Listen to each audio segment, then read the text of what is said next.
Iguaba Grande, ano 2024. A história da humanidade ficou marcada por grandes epidemias e pandemias que afetaram diferentes sociedades em diferentes períodos e dizimaram diferentes povos. Antes de começarmos, vale ressaltar a diferença de epidemia e pandemia. Epidemia faz referência a doenças que atingiram uma região geográfica limitada, como uma cidade. Pandemia faz referência a doenças que atingiram uma região geográfica maior, como um continente. O último surto pandêmico registrado pela Organização Mundial de Saúde foi de Ebola, em 2013 e 2016.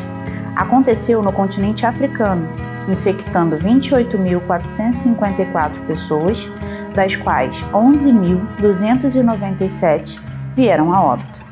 Em 2018, um novo surto foi registrado na República Democrática do Congo. Foram quase 4.000 casos e 2.200 mortes. Na última década, tivemos outros exemplos de epidemias, como a AIDS, varíola, cólera, febre amarela e a SARS. A SARS é considerada a primeira doença transmissível grave do século XXI. Foi considerada uma ameaça global em março de 2003. Da família dos coronavírus, a Síndrome Respiratória Aguda Grave, ou SARS, surgiu na China em 2002 e foi controlada graças a medidas de identificação e isolamento dos casos. Coronavírus são uma família de vírus conhecida há muito tempo e que é responsável por desencadear desde resfriados comuns a síndromes respiratórias graves, como é o caso do SARS. A transmissão pode ocorrer de uma pessoa para outra por meio de contato próximo com o doente. O nome coronavírus vem do latim corona, que significa coroa. Essa denominação é dada pois, ao serem vistos no microscópio, os coronavírus lembram uma coroa. Em 31 de dezembro de 2019, a OMS foi alertada sobre vários casos de pneumonia na cidade de Wuhan, província de Hubei, na República Popular da China. Tratava-se de um novo tipo de coronavírus, que não havia sido identificada antes em seres humanos. Em 11 de março de 2020, a Covid-19 foi caracterizada pela OMS como uma pandemia. Desde a sua detecção, no fim de 2019 na China, a suspensão da situação de emergência sanitária mundial, a Covid-19 passou por uma fase de propagação pandêmica, com muitas variantes que deixou milhões de mortos e paralisou a economia global. O mundo sofreu perdas irreparáveis nesse processo, com medo, dor, incertezas e isolamentos. Em Iguaba Grande, não foi diferente. Com uma população de 28.837 habitantes, em sua grande maioria idosos, tivemos 7.677 casos confirmados, 7.481 casos recuperados e 158 óbitos. Definitivamente, para nós, assim como no resto do mundo, foram dias que nunca deveriam ter existido.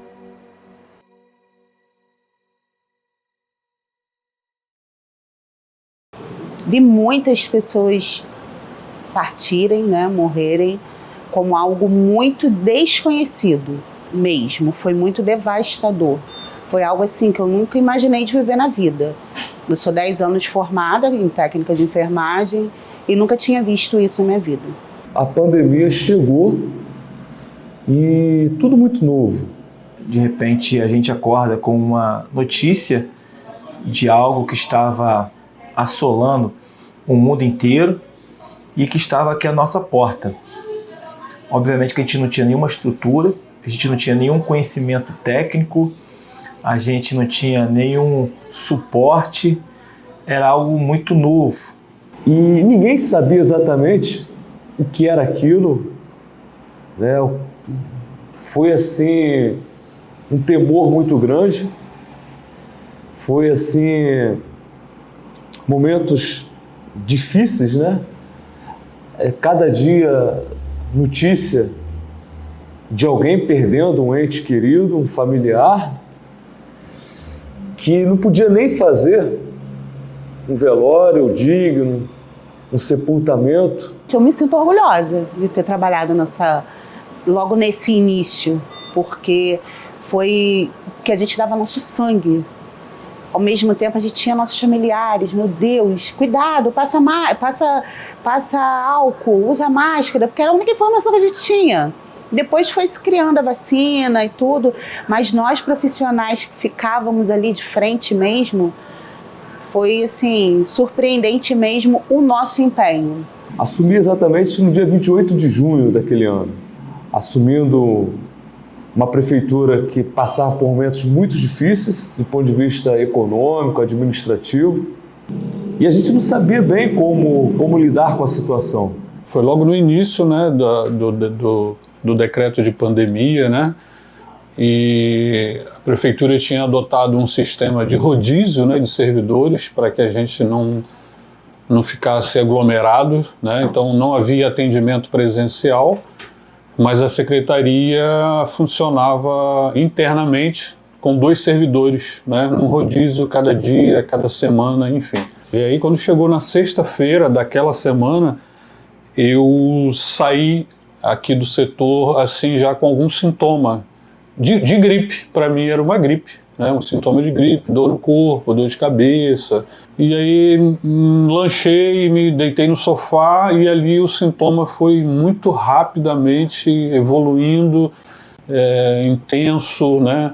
E aí veio febre, muita dor no corpo, muito cansaço para respirar, uma dificuldade muito grande para respirar e para praticar qualquer atividade, até caminhar era difícil, para me deslocar de um lugar para o outro era difícil. Então, aí aquela noite a gente, né, tomei um analgésico, a febre cedeu um pouco, e aí no dia seguinte, no sábado, os sintomas voltaram, né, com mais intensidade ainda, e no sábado, por volta de umas 10 ou 11 horas da manhã, eu não tinha força para nada, mas aí o meu filho já dirigia, a gente pegou o carro e fomos até a UPA, né, e já havia ali toda aquela expectativa, né, do atendimento ao paciente com Covid, né? Então já havia ali toda uma preparação, o pessoal todo com máscara, aquelas coisas todas. Aí eu passei pela triagem, até então eu não estava com máscara,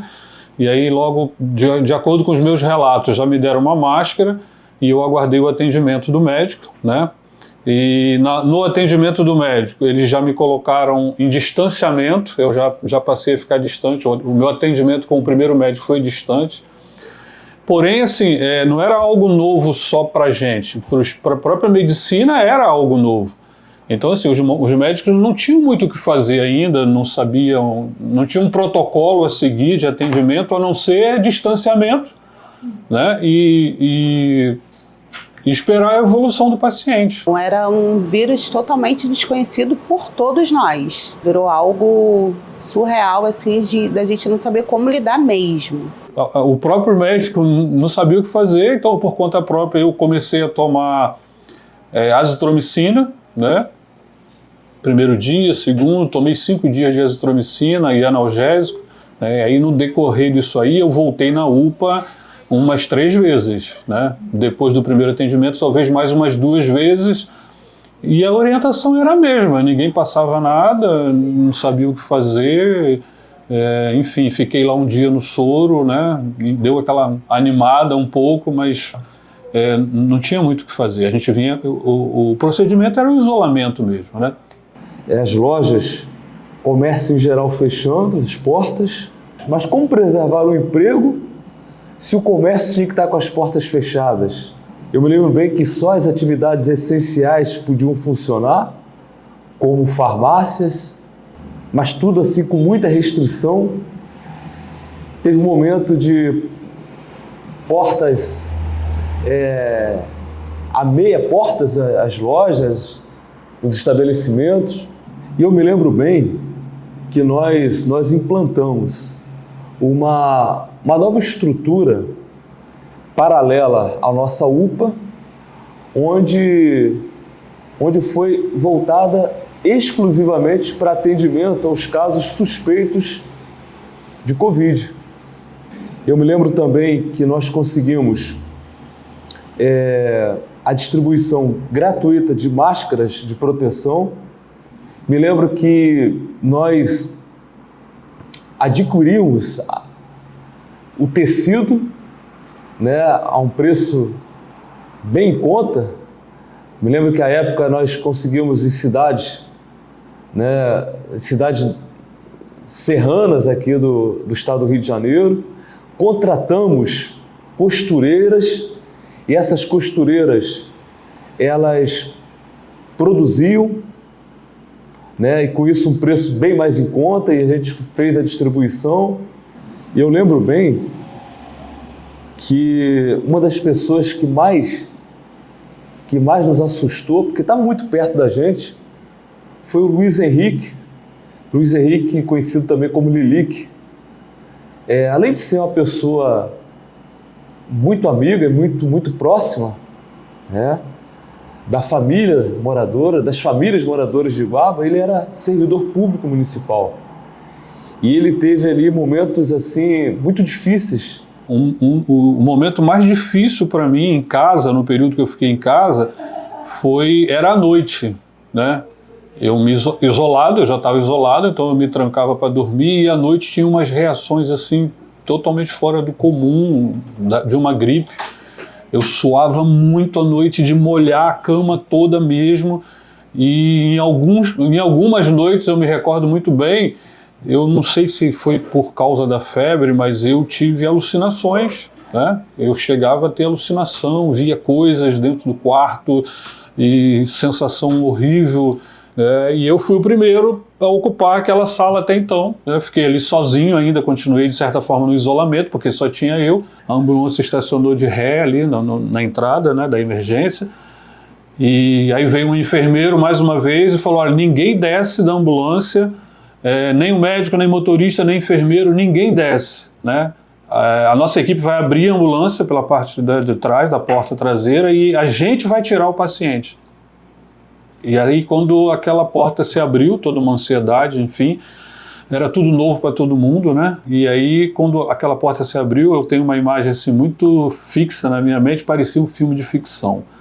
Tinha por volta ali de umas 10 pessoas, entre enfermeiros, maqueiro, técnicos de enfermagem, médicos, todo mundo paramentado, você não conseguia... Você só enxergava os olhos, né? Que era a única coisa que com óculos dava para enxergar, mas o resto era todo mundo com máscara, luva, roupão.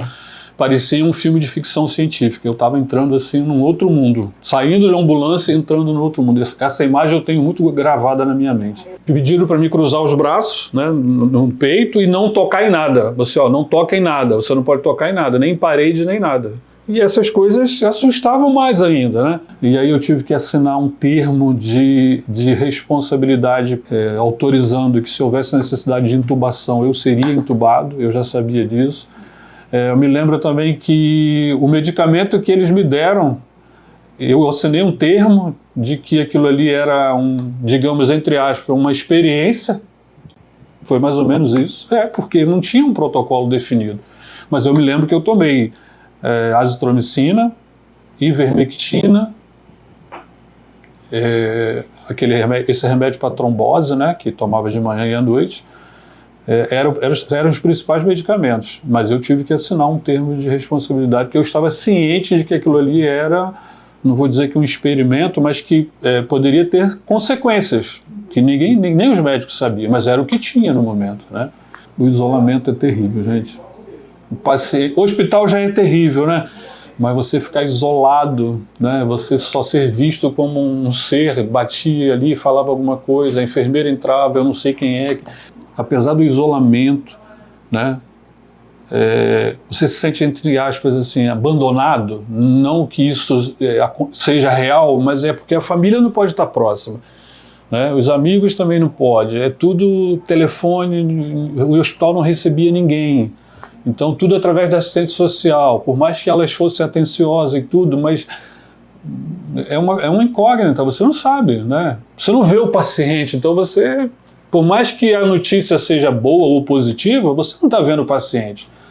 Eu sinto assim que eu fui carregado no colo, sabe? Deus me carregou no colo, porque Eu confesso a você que eu em momento nenhum eu fiquei desesperado, sabe? Desesperado de me prejudicar até mesmo no tratamento, não. A gente estava preocupado porque luvas, máscaras, você não tinha no mercado equipamentos suficientes para atender toda a demanda. E de repente aquilo tudo, aquela responsabilidade nas mãos, principalmente dos prefeitos de cada cidade, do governador, do presidente da República. Realmente foi assim, para nunca mais sair da memória tudo aquilo, mas o fato é que a gente não pode jamais deixar de lembrar de tudo aquilo que a gente viveu e de tantas pessoas queridas que partiram, né? O caminho que nós percorremos foi montar a tenda, montar um polo para a gente fazer a triagem, para não ter o encontro dos pacientes, e a gente botou essa base. Começamos também a trabalhar com todo o suporte do Ministério da Saúde, todos os protocolos, com a equipe buscando estar atenta a todas as informações, todas as normativas, todas as portarias. A Iguaba ela tem uma quantidade diferenciada em relação a idosos, então a gente teve que ter um olhar muito atento para esse público. Nós temos alguns asilos nos quais nós nos dedicamos com muita intensidade, com um olhar muito diferenciado para esse público, para que eles viessem ter todo o suporte. E nós fomos em cada asilo, nós fomos em cada unidade, dar toda a atenção. Teve casos em que a gente fechou a ala da UPA para atender esse público, esses pacientes, porque eram os mais que nos traziam maior preocupação, que é o público mais vulnerável, né? Os pacientes idosos, pacientes que tinham algum tipo de comorbidade, né? Então a gente tinha que ter um olhar muito diferenciado para isso. Então a gente montou uma estratégia exclusiva para esse tipo de público. Eu lembro quando chegou esses idosos de uma instituição, foi assim, muito assustador mesmo de ver eles perdendo o ar e entuba aqui e corre aqui. Quando você coloca uma máscara reservatória aqui, o outro está morrendo aqui. Foi uma sala de amarela, se tornou uma sala de Covid, CTI Covid, pediatria ficou sala amarela, entendeu? E a gente, assim, meu Deus, sala vermelha não podia porque contaminava os outros pacientes que não eram Covid, porque a unidade precisa continuar. A radiologia, né, foi um instrumento principal do diagnóstico do Covid, né? Tanto ficou famoso a radiografia do tal do vidro fosco. Quando aparecia na radiografia, o paciente já estava com a doença bem avançada. Porque ficavam com muita falta de ar, era devastador o que o vírus fazia no pulmão. Então aqui no município nós vimos a necessidade de não pegar aquele paciente que estava lá no Covid, na tenda, e trazer para dentro da UPA. Por quê? Contaminação. Então assim, para pensar, o paciente com Covid, ele tem que atravessar a UPA inteira para ir lá dentro fazer uma radiografia e voltar. E a contaminação, como é que fica? O que ocorreu em várias cidades. Assim, a gente não tem relato que nenhuma cidade pensou nisso. Então a gente já pensou, vamos colocar um raio-x móvel, aquele que a gente faz os exames no leito, dentro do Covid. Isso legalmente pode, porque a gente estava fazendo os exames no leito. Então quando existe exame no leito, a gente não tem que blindar, ter uma sala blindada, que nem essa aqui da Policlínica. O paciente fazia o exame, a gente botava proteção no equipamento para não contaminar, tirava, jogava fora a luva, a gente usava saco de lixo para poder não contaminar, o paciente não ter contato direto com a placa. Na hora de passar para a UPA, a gente passava já limpinho, sem contaminação. O técnico dentro da UPA revelava o filme e devolvia. E não tinha contato direto, era através de um vitrozinho, de uma janelinha, que a gente teve a ideia, por quê? Para não ter contaminação cruzada. O que ajudou muito a gente, né, que acho que fez bastante diferença. E o Covid mostrou a importância da radiologia, que muitas das vezes muitas pessoas não dão tanta importância. Se não tivesse a radiologia, se tivesse o raio-x, se tivesse a tomografia, como é que ia fechar o diagnóstico do Covid? Um outro exemplo também muito próximo foi do meu chefe de gabinete, o Fabinho. O Fabinho chegou a ficar internado, assim como o Lilique, por vários dias e ele depois contou relatos de que era uma coisa que ele jamais imaginava passar e que não desejava nem para o pior inimigo.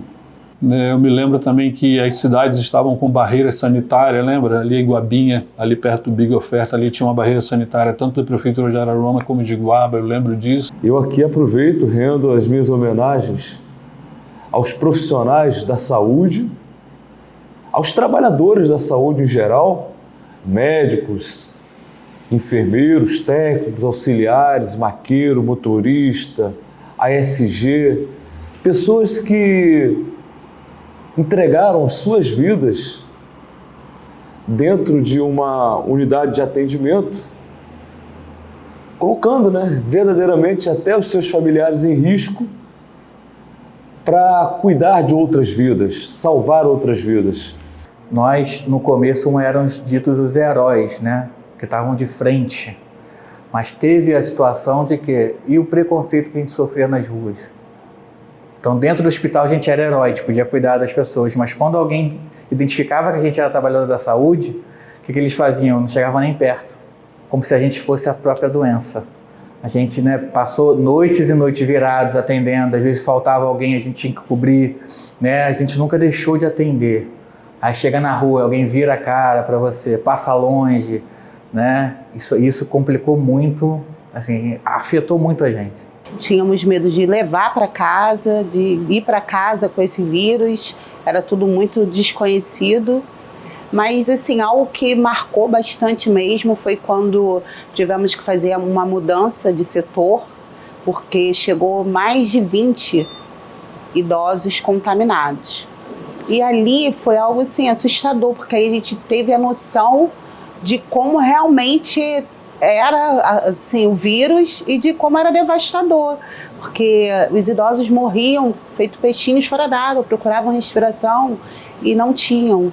E nós, profissionais, nós tínhamos que ficar 6 horas sem sair. Eu, por exemplo, tive que fazer xixi na fralda, eliminei diurese na fralda, a comida era passada por debaixo da porta, a gente não tinha contato com ninguém, e aquelas 6 horas a gente tinha um lugar que a gente descartava toda a nossa roupa contaminada e tinha que tomar banho para daqui a pouco ter o descanso de 3 horas e retornar. Eram equipes separadamente para isso.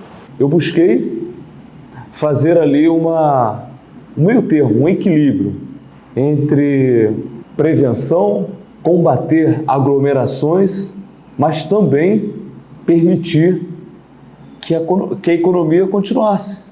Eu lembro que nós fomos a cidade que esteve entre as primeiras do estado do Brasil com o maior número de moradores imunizados e conseguimos isso com uma rapidez entre as cidades melhor classificadas em todo o Brasil.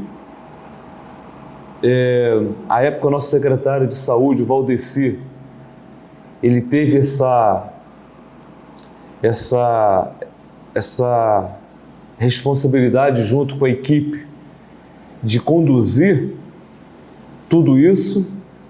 Eu me lembro que às vezes a gente tinha que fazer o cadastro e a gente ficava fazendo plantão para a gente ser o pioneiro ali no cadastro, para a gente, na fila ali, seriam os primeiros a receber todos os insumos. Então, a gente ia para lá, para o local de coleta, a gente madrugava lá com os carros lá para a gente não ser prejudicado, os nossos pacientes receberem os insumos. Então, isso foi muito importante, essa atenção, essa dedicação, para que a gente não ficasse prejudicado com a entrega dos insumos. Graças a Deus não fiquei com sequela nenhuma.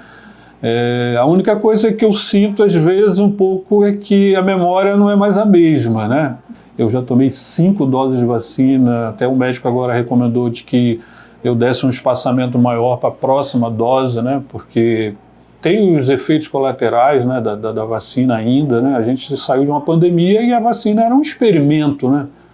Enfim, mas entre o experimento e não ter a vacina e correr um risco maior, a gente teve que passar por essa fase de experimento.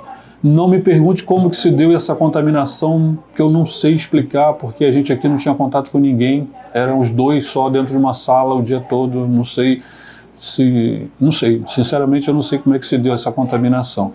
Hoje em dia você se fala no Covid, mas já não tem gravidade, você não vê muita mortalidade. E na época não, aconteceu muita mortalidade. Então era extremamente assustador. Você não sabia o que você levava para sua casa. Eu tenho uma filha com bronquite asmática. Aí eu chegava em casa, nosso psicológico, meu Deus, eu não sei como a gente aguentou. Será que eu tô levando alguma coisa, Será que lavei meu cabelo, era álcool para todo... Chega, me arrepio, era álcool para tudo quanto era lugar dentro de casa. Foi algo assim, meio que assustador, como vários vírus que vêm chegando também, que são assustadores ainda até hoje.